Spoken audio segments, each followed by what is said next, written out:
Clémence, je suis psychologue clinicienne et psychothérapeute EMDR.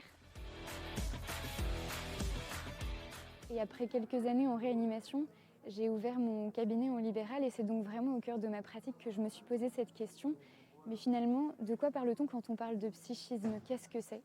Quand j'ai un sujet en face de moi, un patient en face de moi, sur quoi j'agis, sur quoi agit le MDR par exemple en particulier?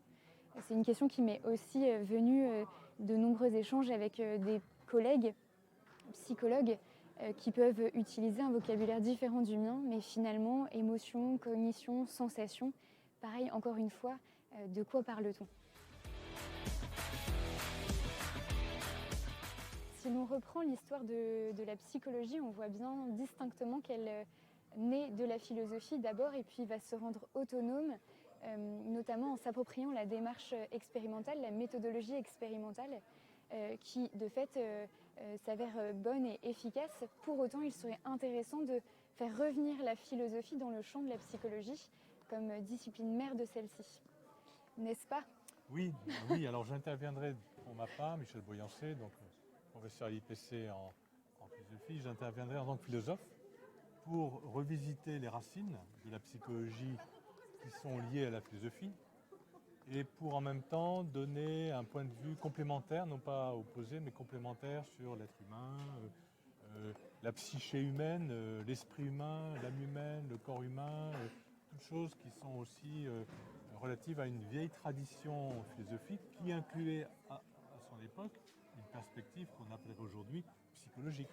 Donc c'est pour réunifier cette vision ancrée dans l'expérience de Melis Bahan, qui est l'expérience fondamentale du terrain même de ce que c'est que le psychisme dans la relation thérapeutique.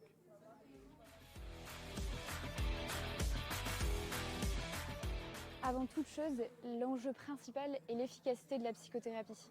En effet, si je prends une analogie, on pourrait se dire qu'en tant que thérapeute, parfois j'ai l'impression de tâter dans le noir, d'essayer certains de mes outils sur certains patients en vue de certains objectifs. Finalement, il serait peut-être intéressant d'allumer la lumière et d'essayer de cerner justement par la philosophie quel est ce sujet d'étude qu'est le psychisme.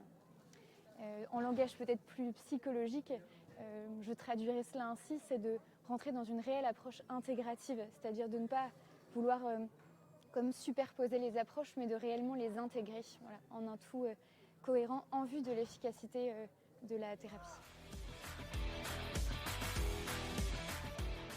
Alors c'est une journée de formation continue professionnelle, ouverte aux anciens de l'IPC principalement qui sont en situation d'exercer la psychologie ou dans une perspective où la psychologie les intéresse aussi, ça peut être l'éducation ou d'autres métiers, même dans l'entreprise.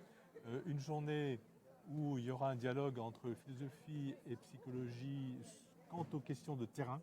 Donc on souhaite vraiment que les participants puissent intervenir et donner leurs questions, donner leur expérience pour permettre en fait ce dialogue fécond entre une vieille anthropologie de l'être humain et de la personne humaine et puis les découvertes récentes de la psychologie. Nous vous espérons nombreux à cette journée et inscrivez-vous vite parce que la date approche.